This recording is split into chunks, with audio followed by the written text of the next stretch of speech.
नमस्कार दोस्तों, स्वागत है आपका A to Z स्टोरीज अद्भुत ऑफिशियल पर। साधु संत फकीर गुरु रहबरों की सदा ही जय जयकार। क्या आपने कभी ये सोचा है कि दुनिया का सबसे गहरा, सबसे सीधा और सबसे चौंकाने वाला आध्यात्मिक संवाद किन दो लोगों के बीच में हुआ होगा? एक तरफ थे मिथिला के महान शक्तिशाली और ज्ञानी राजा जनक, जिनके पास सब कुछ था किंतु मन में शांति नहीं थी। और दूसरी तरफ थे ऋषि अष्टावक्र, जिनका शरीर 8 स्थानों से असामान्य था, जिन्हें देखकर पहली नज़र में कोई भी हंसते, लेकिन जिनके भीतर ज्ञान था और ज्ञान का असीम सागर लहरा रहा था। इन दोनों के बीच जो बातचीत हुई उसे आज हम अष्टवक्र महागीता के नाम से जानते हैं। और ये कोई साधारण किताब नहीं है, ये चेतना को झकझोर देने वाला, आपके सारे विश्वासों को समाप्त कर देने वाला एक ऐसा ग्रंथ है जो आपको सीधे सत्य से मिला देता है। ज़रा अपने मन के सारे दरवाजे खोल दीजिए और चलिए हमारे साथ इस अद्भुत यात्रा पर, जहां हम राजा जनक के सवालों और अष्टवक्र के हैरान कर देने वाले जवाबों को सुनेंगे और समझेंगे। तो अध्याय नंबर 1 है राजा जनक का वे एक सवाल जिसने हिला दी ज्ञान की दुनिया। क्या आप शरीर हैं, मन है या कुछ और है? तो ज़रा कल्पना कीजिए एक भव्य राजसभा की। मिथिला के महाराज जनक अपने सिंहासन पर बैठे हैं। चारों तरफ बहुत बड़े बड़े विद्वान, पंडित और ऋषि मुनि मौजूद हैं। राजा जनक सिर्फ एक शासक नहीं है, वे स्वयं एक बहुत महान ज्ञानी हैं।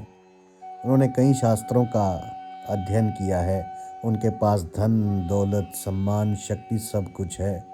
लेकिन ये बात आप जान लीजिए, उन्होंने अध्ययन किया है शास्त्रों का, लेकिन उनके पास अनुभव ज्ञान नहीं है। तो दुनिया की हर वे चीज़ जो कि इंसान को खुश कर सकती है, वो तो राजा जनक के कदमों में है। लेकिन इन सब के बावजूद उनके मन में एक गहरी बेचैनी और एक अधूरापन है, क्योंकि वो नहीं भरा जा सकता जब तक आप अनुभव ज्ञान में मत ना उतरोगे। तो एक सवाल है जो उन्हें रात दिन सोने नहीं देता। वे जानते हैं कि कुछ तो है जो वे समझ नहीं पा रहे, कोई तो पर्दा है जिसे वे हटा नहीं पा रहे। उन्हें मुक्ति चाहिए, उन्हें परम ज्ञान चाहिए, उन्हें वैराग्य का असली मतलब समझना है। वो इस संसार के बंधन से छूटना चाहते हैं, लेकिन कैसे? ये सवाल उनके भीतर एक आग की तरह जल रहा है। इसी बेचैनी में उन्होंने अपनी सभा में घोषणा करवाई कि जो कोई भी उन्हें आत्मज्ञान का बोध करवा देगा, उसे वे अपना सब कुछ देने को तैयार हैं। तो दूर दूर से ज्ञानी आए, सबने अपने अपने तरीके से समझाया, किंतु किसी का भी उत्तर राजा जनक के हृदय को नहीं छू पाया। उनकी जो बेचैनी थी वो तो अधिक होती जा रही थी।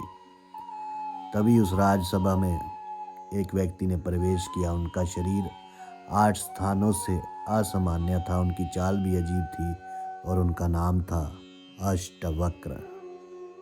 जैसे ही उन्होंने सभा में कदम रखा, उन्हें देखकर वहां बैठे सारे विद्वान और पंडित जोर जोर से हंसने लगे। वो उनकी शारीरिक बनावट का उपहास कर रहे थे। राजा जनक को ये देखकर बड़ा बुरा लगा, किंतु इससे पहले कि वे कुछ कहते, अष्टवक्र खुद उन हंसते हुए लोगों को देखकर जोर जोर से जो है हंसने लगे। उनकी हंसी इतनी गहरी और भेदक थी कि सभा में मौजूद सब लोग चुप हो गए। राजा जनक हैरान रह गए। उन्होंने हाथ संयमित कर अष्टवक्र से पूछा, हे मुनिवर, ये सब तो जो हैं मेरे अज्ञानी दरबारी हैं, जो आपके शरीर को देखकर हंस रहे हैं, किंतु आप क्यों हंस रहे हैं? तो अष्टवक्र जी ने जवाब दिया, राजन, मैं इन पर नहीं हंस रहा, मैं तो तुम पर हंस रहा हूँ। मुझे लगा था कि राजा जनक की सभा में ज्ञानियों का वास होगा, लेकिन यहाँ तो मुझे सिर्फ चमारों का समूह दिखाई दे रहा है, जो सिर्फ चमड़ी को देखते हैं, उसके भीतर के तत्व को नहीं। तो शरीर की बनावट से किसी के ज्ञान का अंदाज़ा लगाते हैं, उनसे मैं और क्या उम्मीद कर सकता हूँ। ये सुनते ही पूरी सभा में सन्नाटा छा गया।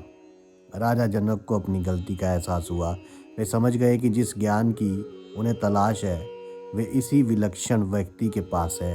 वे तुरंत अपने सिंहासन से उतरे, अष्टवक्र के चरणों में गिर गए और उनसे क्षमा मांगी। राजा जनक ने हाथ संयमित कर अत्यंत विनम्रता से वे सवाल पूछा जो उनके जीवन की सबसे मुख्य पहेली थी। उन्होंने पूछा कि हे प्रभु, ज्ञान कैसे प्राप्त होता है, मुक्ति कैसे मिलती है और वैराग्य कैसे साधा जाता है, कृपा करके मुझे बताइए।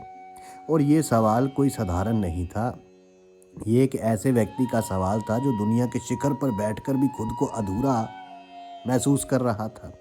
ये वे सवाल है जो हर उस इंसान के मन में कभी ना कभी उठता है जो जीवन के गहरे अर्थ को खोजना चाहता है। क्या आपने कभी खुद से ये सवाल पूछा है? यदि हाँ, तो कमेंट्स में आत्मज्ञान लिखकर हमें ज़रूर बताइए। राजा जनक ने इस एक सवाल ने संवाद की नींव रखी जो आज हज़ारों सालों बाद भी हमारे लिए प्रासंगिक है। ये सवाल कोई जानकारी पाने के लिए नहीं था, ये रूपांतरण के लिए था, एक पूरी तरह से बदल जाने के लिए था। राजा जनक तैयार थे।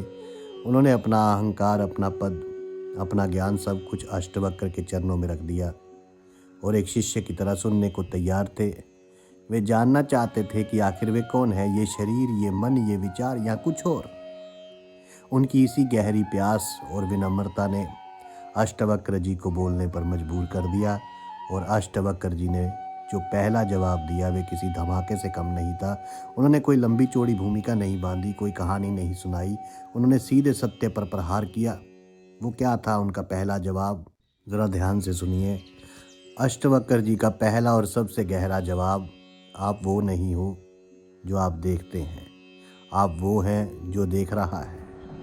राजा जनक के सवाल को सुनकर अष्टवक्र ने एक पल के लिए अपनी आंखें बंद की और फिर जो कहा उसने ज्ञान की पूरी परिभाषा ही बदल दी। उन्होंने कहा कि हे प्रिय, यदि तुम मुक्ति चाहते हो तो विषयों को विष की तरह त्याग दो और क्षमा, सरलता, दया, संतोष तथा सत्य को अमृत की तरह पियो। ये तो बस शुरुआत थी। इसके बाद उन्होंने जो कहा वो सीधा राजा जनक के अस्तित्व के केंद्र पर चोट थी। अष्टवक्र जी ने कहा, तुम ना पृथ्वी हो, ना जल, ना अग्नि, ना वायु, ना ही आकाश हो। मुक्ति के लिए स्वयं को इन सब का साक्षी चैतन्य रूप जानो। जरा इस बात की गहराई को समझिए आप लोग। हम पूरी जिंदगी यही मानते हुए जीते हैं कि हम ये शरीर हैं, हमारा पूरा परिचय इसी शरीर से संबंधित है। मेरा नाम, मेरा रूप, मेरा रंग, मेरा परिवार, मेरा ये संसार, सब कुछ इसी शरीर पर आधारित है। किंतु अष्टवक्र जी की पहली ही चोट में इस सबसे मुख्य भ्रम को समाप्त कर रहे हैं। वो कह रहे हैं कि तुम ये शरीर नहीं हो, तुम उन 5 तत्वों से नहीं बने हो जिनसे ये शरीर बना है। तो फिर तुम कौन हो? वे कहते हैं कि तुम साक्षी हो, चैतन्य हो। अब साक्षी का क्या अर्थ है? साक्षी का अर्थ है देखने वाला, विटनेस। आप अपनी ज़िंदगी में हर चीज़ को अनुभव करते हैं।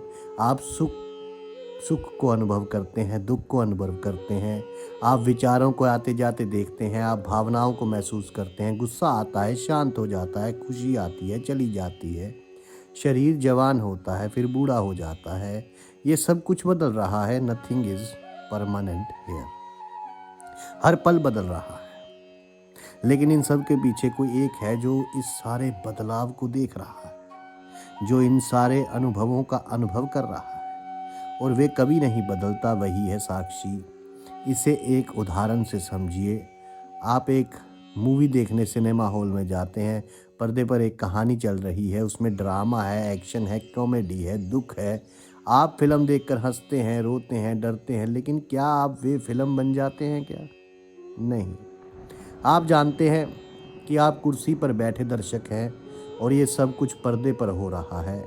फिल्म ख़त्म हो जाती है, पर्दा सफ़ेद का सफ़ेद रहता है, आप पर्दे की तरह हैं और आपकी ज़िंदगी के सारे अनुभव उस पर चल रही फिल्म की तरह हैं। विचार आते हैं, भावनाएं आती हैं, घटनाएं आती हैं और चली जाती हैं, किंतु आप जो इन सब को जानने वाले हैं, जो इन सब को होने के गवाह हैं, वो हमेशा वही रहते हैं, शांत, अछूते। अष्टवक्र राजा जनक से यही कह रहे हैं कि तुम खुद को फिल्म का किरदार समझना बंद करो और ये पहचानो कि तुम तो वे पर्दा हो, वो साक्षी हो जिस पर ये सब घट रहा है।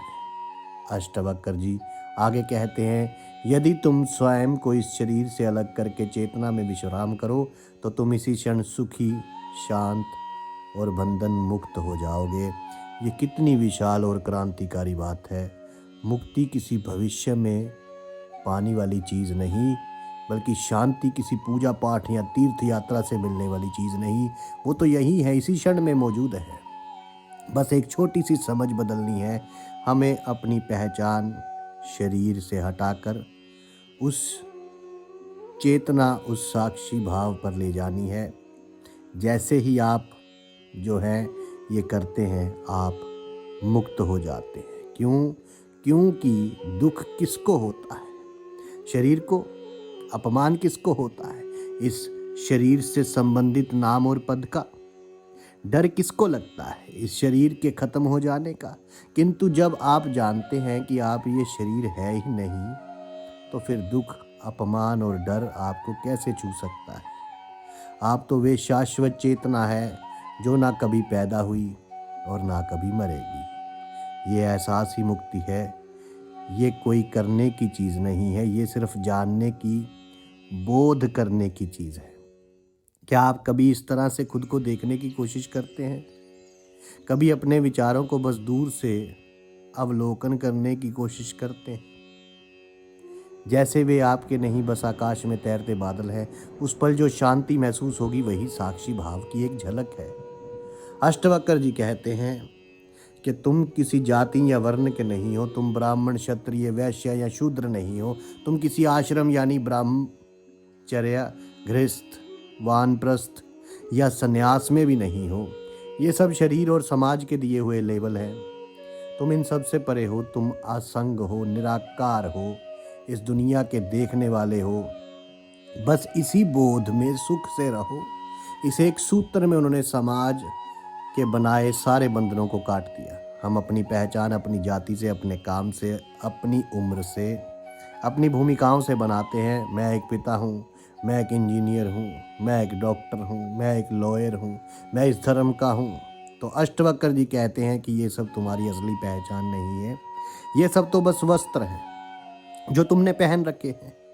तुम्हारी असली पहचान तो वे है जो इन सारे वस्त्रों के भीतर है, जो इन सारी भूमिकाओं को निभा रहा है, किंतु वे खुद इनमें से कुछ भी नहीं। जब तक हम इन झूठी पहचानों से चिपके रहेंगे, तब तक हम दुखी ही रहेंगे, क्योंकि ये सारी पहचानें बदलती रहती हैं और इनके बदलने से हमें दुख होता है।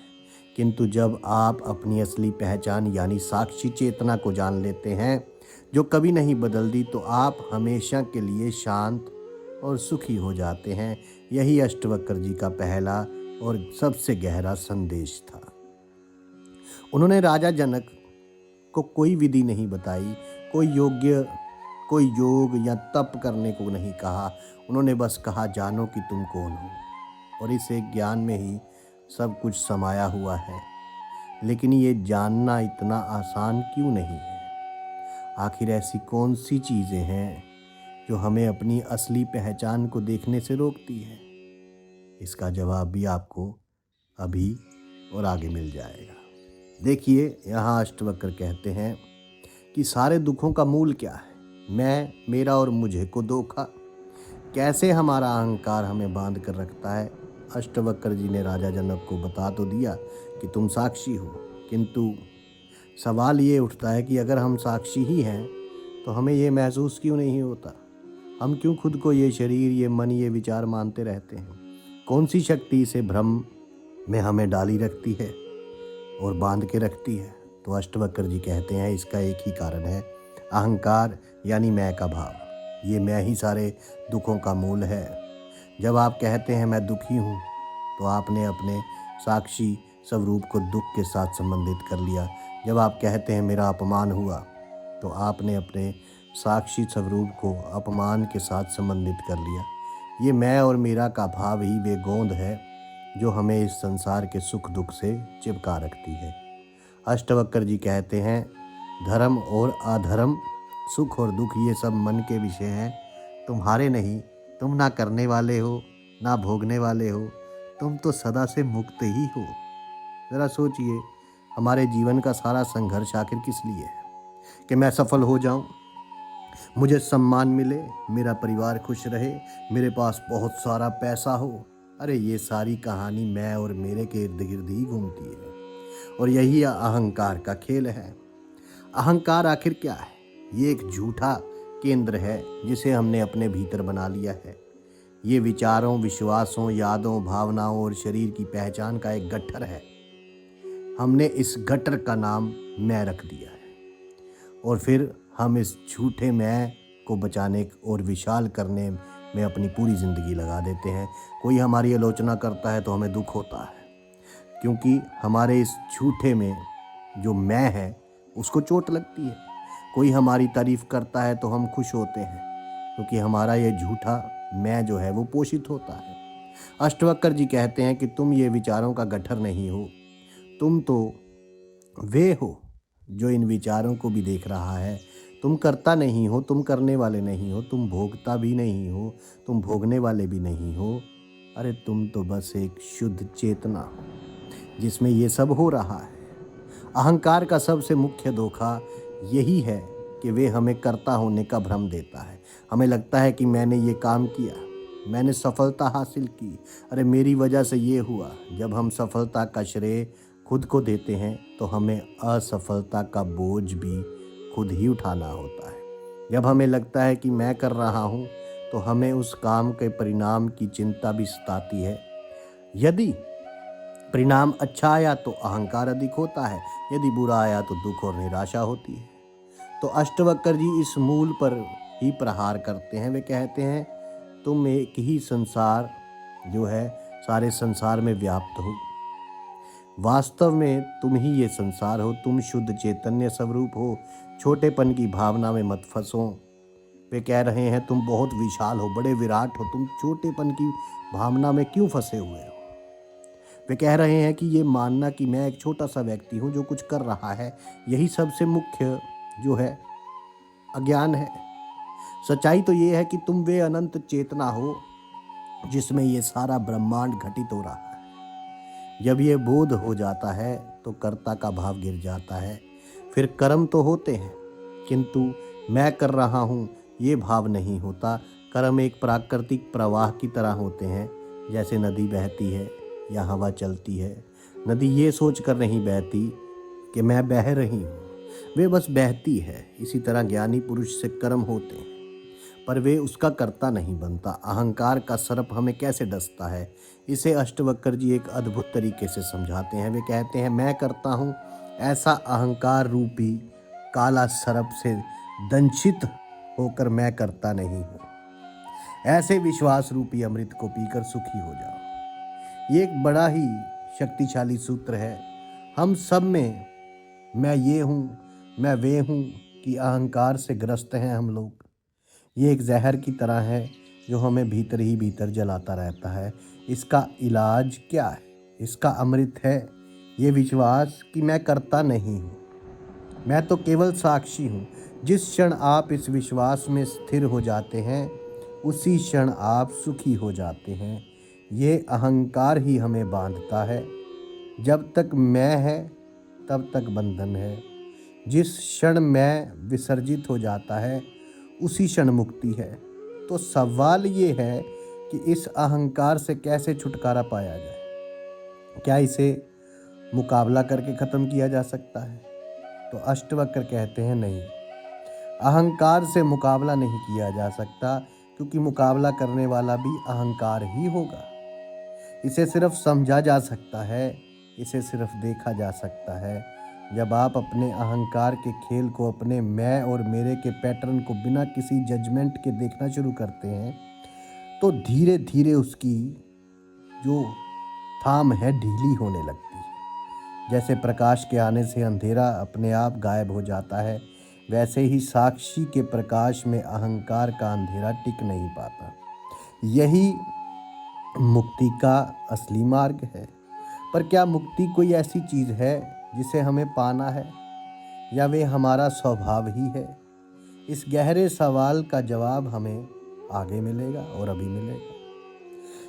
इस भाग में हम जानेंगे कि मुक्ति कोई मंजिल नहीं बल्कि एक सच्चाई है। बंधन और मोक्ष सिर्फ आपके मन के विचार हैं। अब तक हमने जाना कि हम साक्षी हैं और अहंकार ही हमारे दुख का कारण है। अब सबसे महत्वपूर्ण सवाल आता है, बंधन क्या है और मुक्ति या मोक्ष क्या है? हम हमेशा सोचते हैं कि हम बंधे हुए हैं और हमें मेहनत करके, साधना करके, पुण्य करके मोक्ष को प्राप्त करना है। हम मोक्ष को एक मंजिल की तरह देखते हैं जहां हमें पहुंचना है।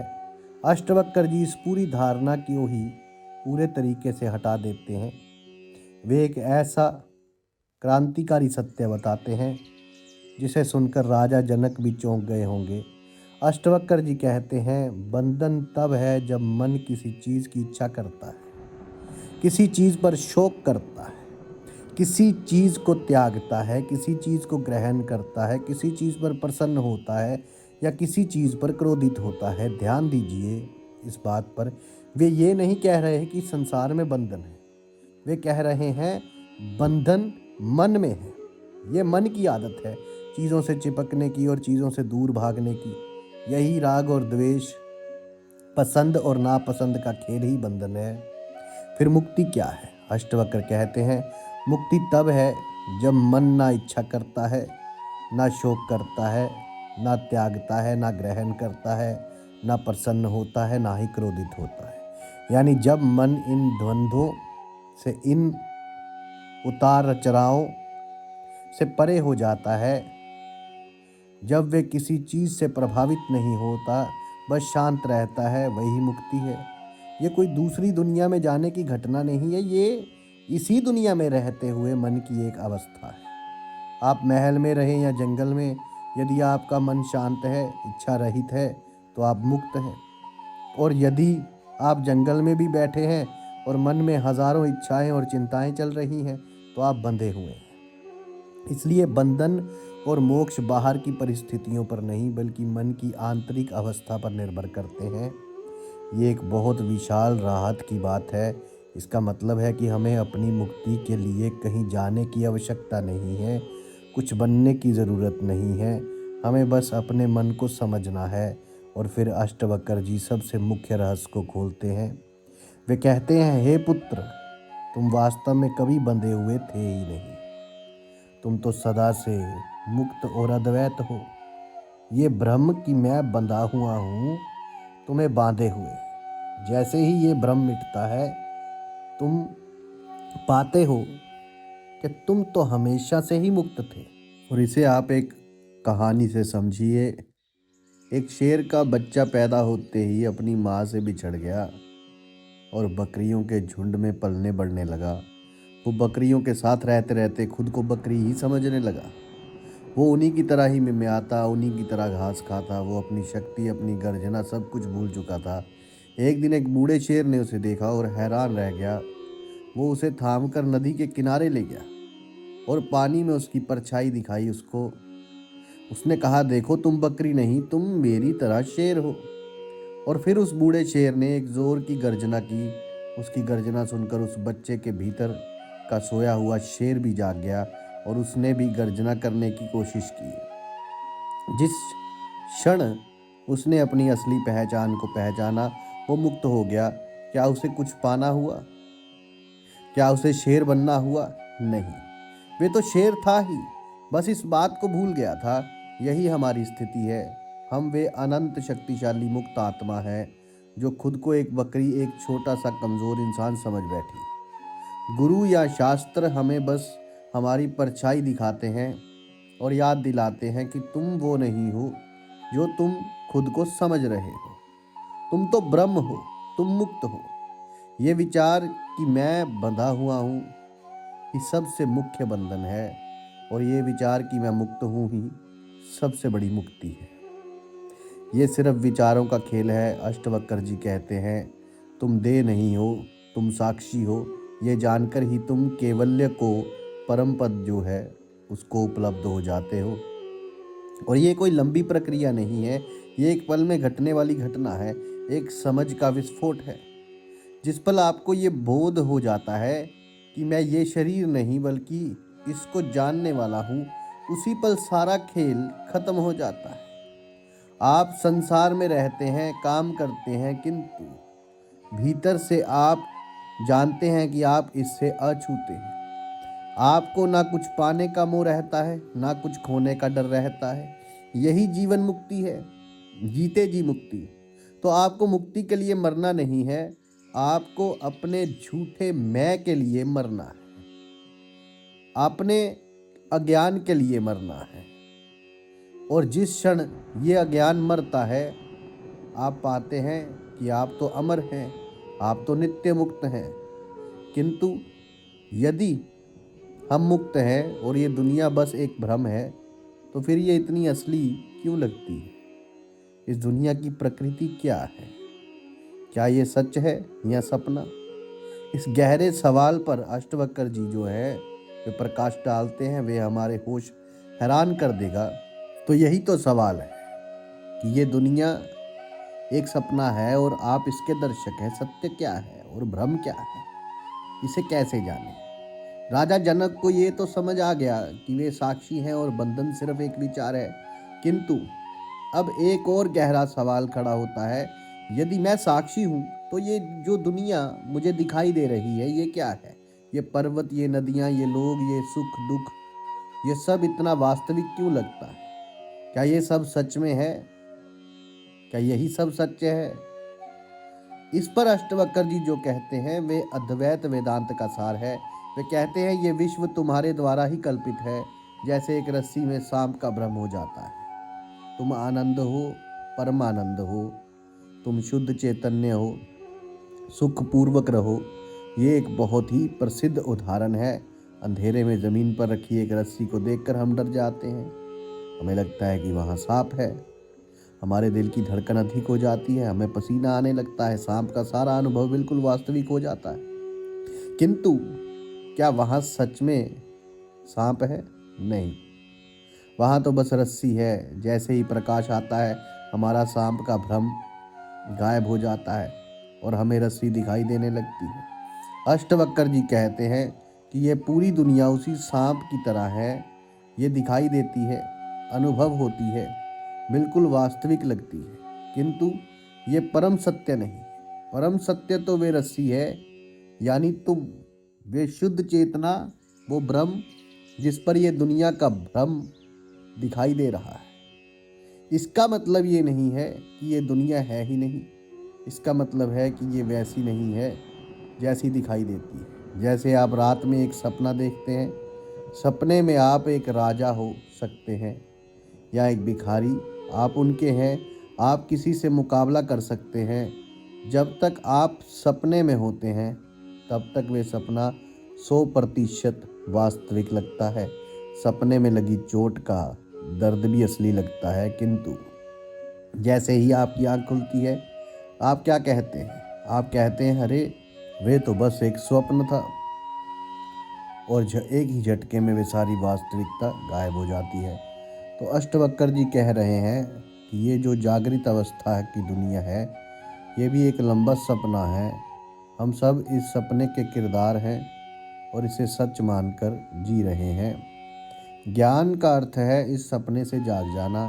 जब कोई ज्ञानी पुरुष जागता है तो उसे ये दुनिया एक सपने की तरह ही दिखाई देती है।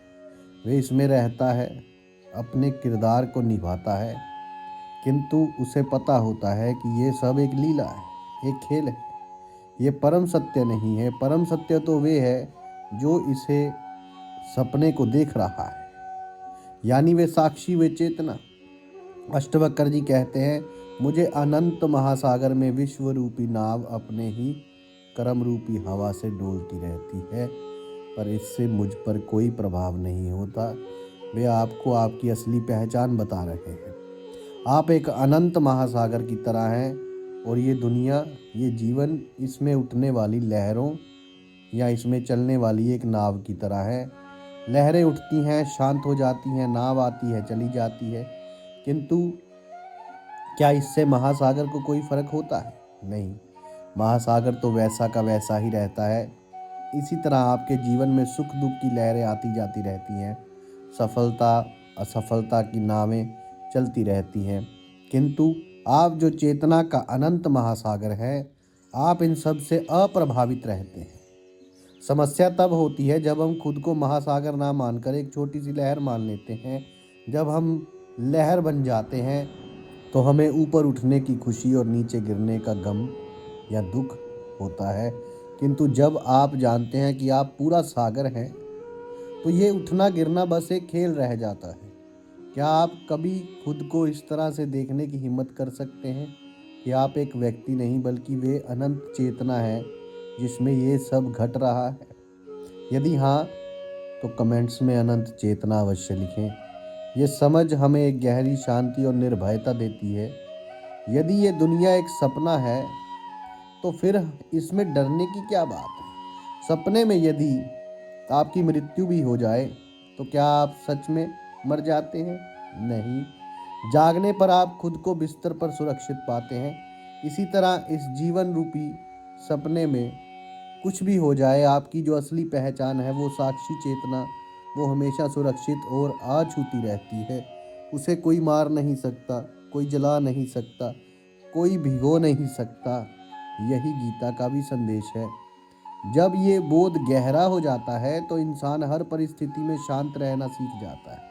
वे दुनिया के खेल को एक दर्शक की तरह देखता है, उसमें पूरी तरह से लिप्त नहीं होता। लेकिन यहाँ एक और सवाल उठता है, यदि ये दुनिया एक सपना है और मैं सिर्फ एक दर्शक हूँ, तो फिर मुझे कर्म करने की क्या आवश्यकता है? क्या मुझे सब कुछ त्याग कर बैठ जाना चाहिए? एक ज्ञानी पुरुष कर्म कैसे करता है? तो इसमें अष्टवक्र जी कहते हैं, बिना कर्ता बने कर्म आप कैसे करें? ज्ञानी पुरुष के कर्म और आम इंसान के कर्म में क्या अंतर होता है? जब हम ये सुनते हैं कि दुनिया एक सपना है और हम सिर्फ साक्षी हैं, तो एक स्वाभाविक सवाल मन में उठता है कि फिर हमें काम क्यों करना चाहिए?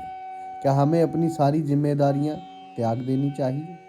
ये एक बहुत विशाल गलतफहमी है जो अक्सर आध्यात्मिक मार्ग पर चलने वालों को हो जाती है। अष्टवक्र कर्म के त्याग की बात नहीं करते, वे कर्ता भाव के त्याग की बात करते हैं। ये एक बहुत ही सूक्ष्म लेकिन महत्वपूर्ण अंतर है। एक अज्ञानी व्यक्ति और एक ज्ञानी व्यक्ति दोनों ही कर्म करते हैं। बाहर से देखने पर शायद उनके कर्मों में कोई अंतर भी ना दिखाई दे।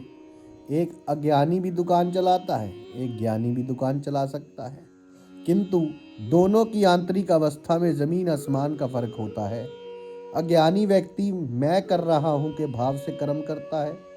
वे सफलता का श्रेय खुद लेता है और असफलता का दोष दूसरों को या भाग्य को देता है। वे फल की चिंता में डूबा रहता है, उसे लाभ हानि मान अपमान की बहुत परवाह होती है। उसका हर कर्म अहंकार से प्रेरित होता है। दूसरी तरफ एक ज्ञानी पुरुष का कर्म कैसा होता है?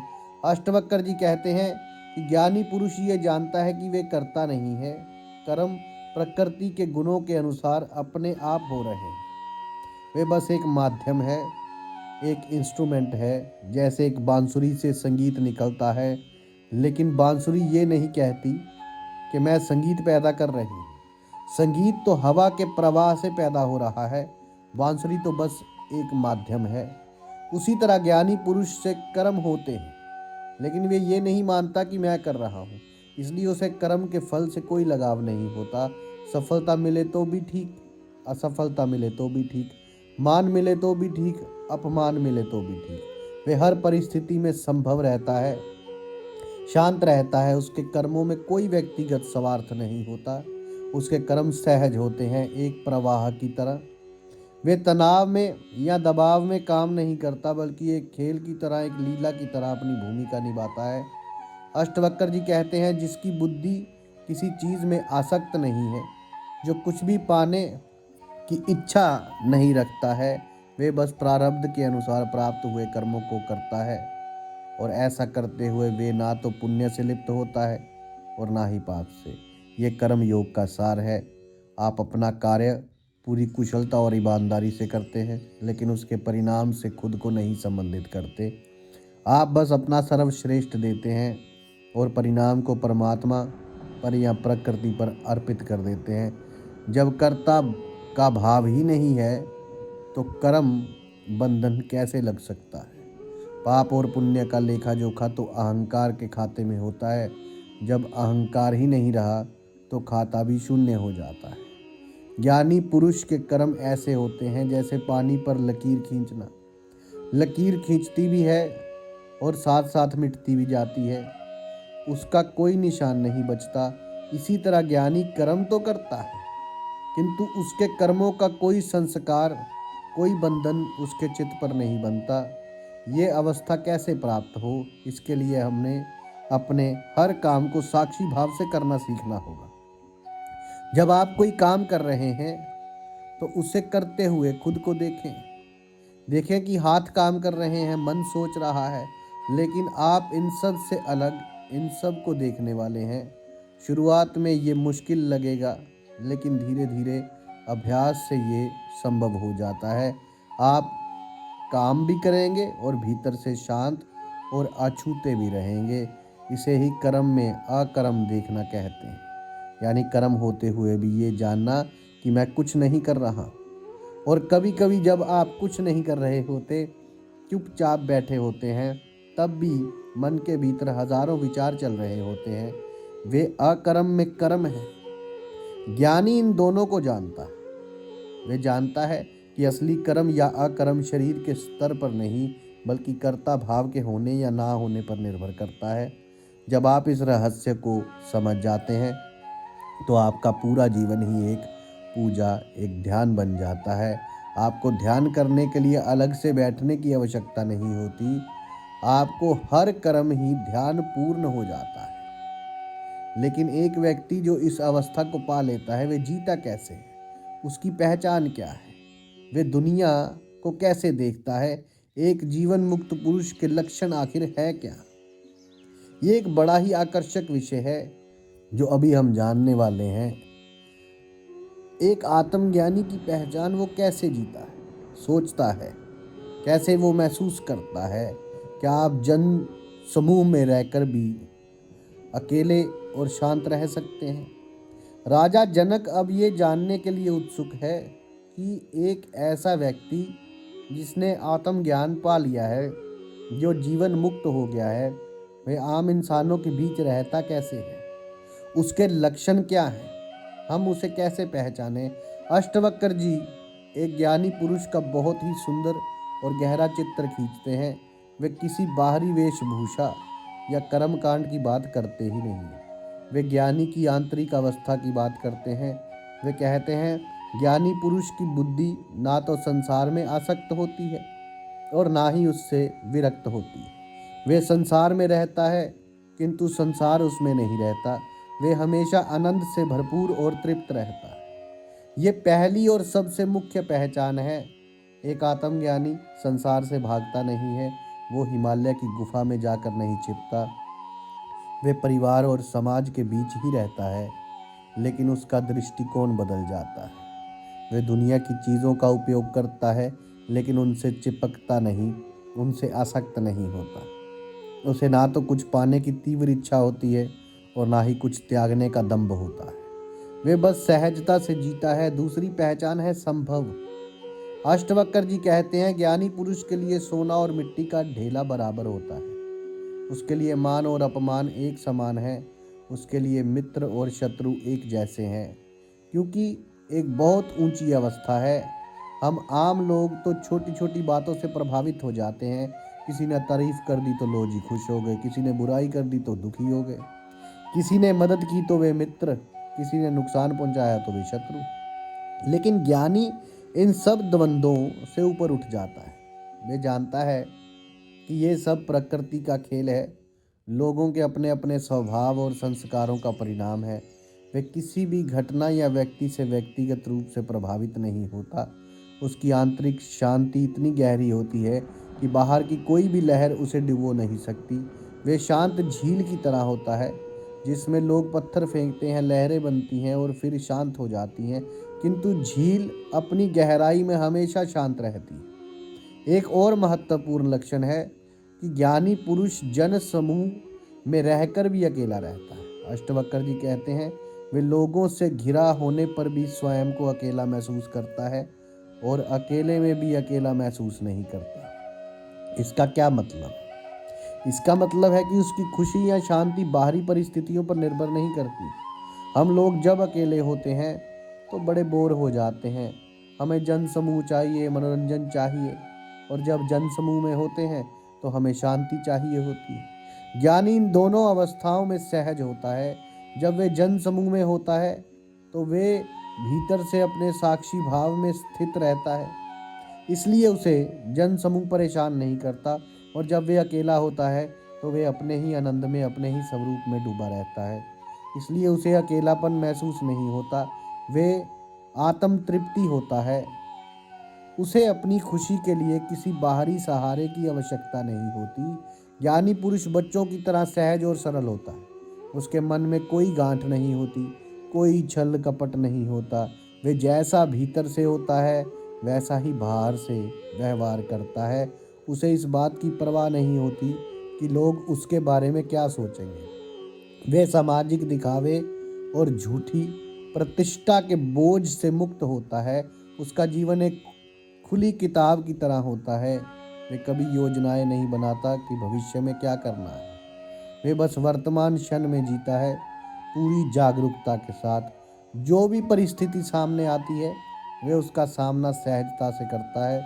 उसे ना तो अतीत का पछतावा होता है और ना ही भविष्य की चिंता। उसका जीवन एक स्वतःस्फूर्त प्रवाह होता है। वे हमेशा हैरान और चकित रहता है, क्योंकि वे जानता है कि वे कुछ भी नहीं जानता। उसका अहंकार शून्य होता है, इसलिए वे हमेशा सीखने को तैयार रहता है। वे एक खाली पात्र की तरह होता है जिसमें परमात्मा का संगीत आसानी से उतर सकता है। ये है एक ज्ञानी पुरुष के कुछ लक्षण। ये कोई बनने या धारण करने की चीज नहीं है। ये आत्मबोध के बाद सहज रूप से प्रकट होने वाले गुण हैं। किंतु इस संभव की अवस्था तक पहुंचने के लिए सबसे मुख्य बाधा क्या है? वो है द्वंद्व, यानी अच्छा बुरा, सुख दुख का भेद। इस द्वंद्व के खेल से बाहर कैसे निकला जाए, यही हमारी जो है आगे की यात्रा होगी। इस दोहरेपन के खेल से बाहर कैसे निकले, सुख दुख से, अच्छा बुरा से कैसे बाहर निकले? जब आप दोनों किनारों को त्याग देते हैं तब आप नदी को जान पाते हैं। हमारे जीवन की सारी उथल पुथल, सारी बेचैनी का मूल कारण है द्वंद्व, यानी दो में जीना। हमारा मन हर चीज़ को दो हिस्सों में बांट कर देखता है, अच्छा और बुरा, सही और गलत, पसंद और नापसंद, सुख और दुख, सफलता और असफलता। हम पूरी जिंदगी इसी खेल में लगे रहते हैं। हम अच्छी और सुखद चीज़ों के पीछे भागते हैं और बुरी और दुखद चीज़ों से बचने की कोशिश करते हैं, लेकिन हम ये नहीं समझ पाते हैं कि ये दोनों एक ही सिक्के के दो पहलू हैं। जहाँ सुख है वहाँ दुख आएगा ही, जहाँ सफलता है वहाँ असफलता की संभावना भी है, जहाँ मान है वहाँ अपमान का डर भी है। आप एक को चुनकर दूसरे से बच नहीं सकते। ये एक लोलक की तरह है, आप उसे जितना दुख और सुख की ओर खींचेंगे वे उतनी ही ताकत से सुख और दुख की ओर भी जाएगा। अष्टवक्र जी कहते हैं, जब तक तुम इस द्वंद्व के खेल में फंसे रहोगे तब तक तुम्हें कभी स्थायी शांति नहीं मिल सकती। तो फिर रास्ता क्या है? अष्टवक्र जी कहते हैं कि इन दोनों को त्याग दो। ना सुख की कामना करो, ना दुख से डरो, ना अच्छे को थामो, ना बुरे को धकेलो। बस जो हो रहा है उसे होने दो, उसके साक्षी बन जाओ। जब आप नदी के दो किनारों को त्याग कर बीच में आ जाते हैं तभी आप नदी के असली प्रवाह को महसूस कर पाते हैं। इसी तरह जब आप सुख और दुख दोनों के प्रति संभव रखना सीख जाते हैं तभी आप जीवन के असली आनंद को, जो इन दोनों से परे है, महसूस कर पाते हैं। अष्टवक्र जी राजा जनक से कहते हैं, वैराग्य कब होता है? तुम जानते हो, जब तुम संसार की नश्वरता को देख लेते हो। ज्ञान कब होता है? जब तुम्हें अपनी असली पहचान चैतन्य स्वरूप का बोध हो जाता है। और शांति आखिर कब आती है? तो जब तुम बार बार इस संसार को देखकर थक जाते हो और तुम्हारा मन शांत हो जाता है। ये द्वंद्व का खेल कि हमें थकाता है। आज ये चाहिए, कल वे चाहिए, ये ना हो जाए, वो ना हो जाए। यही चिंता हमें भीतर से खोखला कर देती है।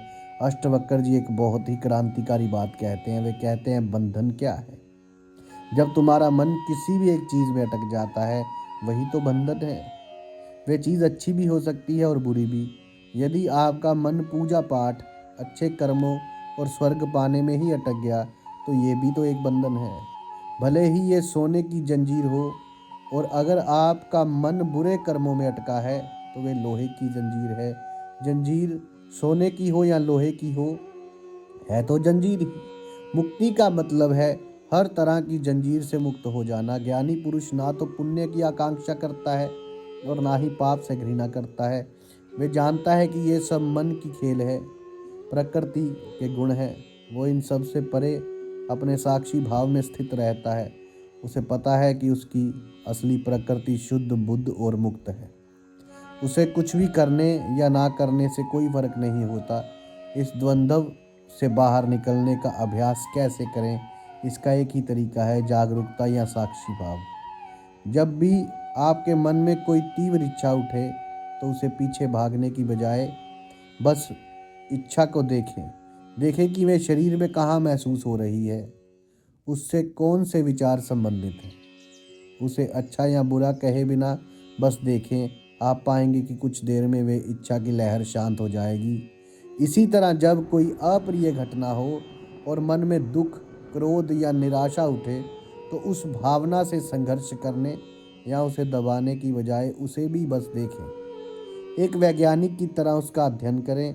आप पाएंगे कि कोई भी भावना स्थायी नहीं होती, वे आती है और चली जाती है।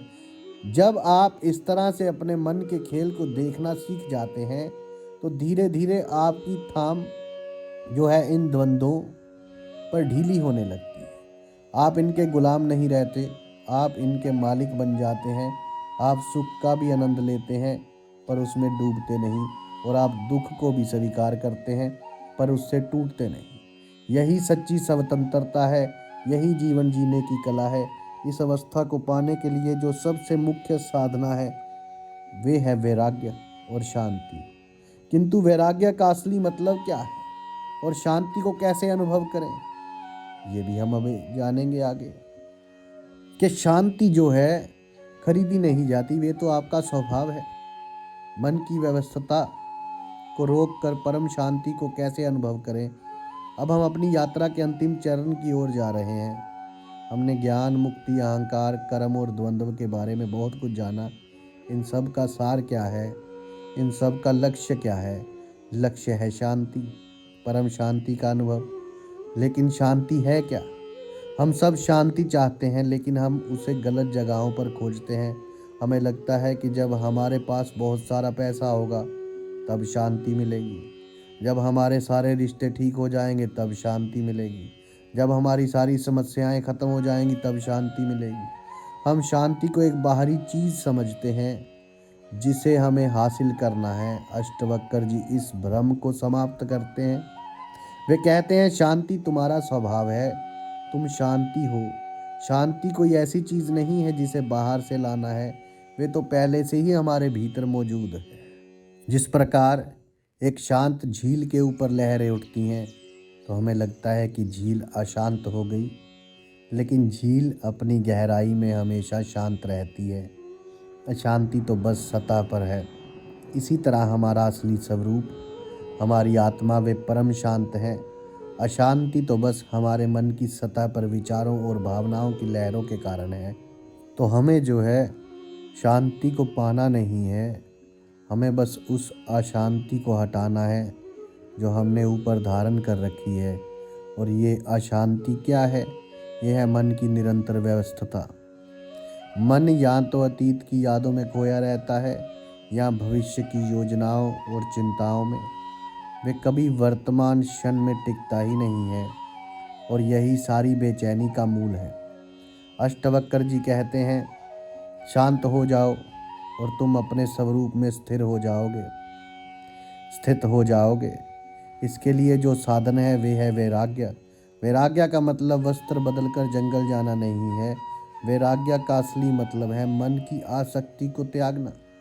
ये समझना कि दुनिया की कोई भी चीज़, कोई भी व्यक्ति, कोई भी अनुभव हमें स्थायी सुख या शांति नहीं दे सकता। ये सब बदलने वाला है, आने जाने वाला है।